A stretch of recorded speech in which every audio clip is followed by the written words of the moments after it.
If you're seeing an x.com or Twitter error 503, don't worry, this usually means the servers are temporarily overloaded or going through maintenance, and in many cases, it can be fixed with a few quick checks. In this video, I'll show you the fastest way to troubleshoot it step by step. If this helps, make sure to hit the like button and subscribe for more quick tech tutorials. First, understand what the error means. A 503 error is usually not caused by your account being broken. Instead, it often points to a temporary server issue on X's side, which means the platform may simply be down for a short time or experiencing heavy traffic. So before changing anything on your device, the first thing you should do is check whether X is actually down right now. To do that, open a new tab in your browser and visit a site like DownDetector. Once it loads, search for X or Twitter and look at the outage graph and recent reports. If you see a big spike in reports from other users, that's a strong sign the problem is on X's end and not just yours. In that case, the best option may be to wait a little while and try again later.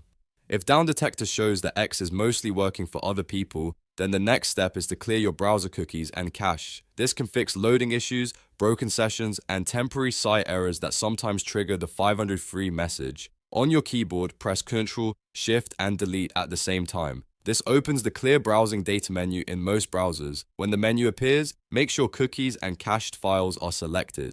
If you want the cleanest reset, choose the time range for all time, then confirm that cookies and cache are included.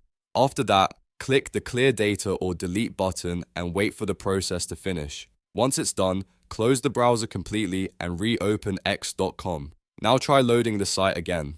In many cases, clearing the cache and cookies is enough to remove the 503 error and get X working normally again. If the page still does not load, give it a few minutes and refresh later, because a true server-side 503 usually resolves on its own once traffic drops or maintenance ends. So to recap, first check whether X is down using DownDetector, and then clear cookies and cache with Ctrl, Shift, and Delete. Those are the two fastest fixes for an x.com or Twitter 503 error. If this video helped, please like the video and subscribe for more simple fix guides. Thanks for watching, and I'll see you in the next one.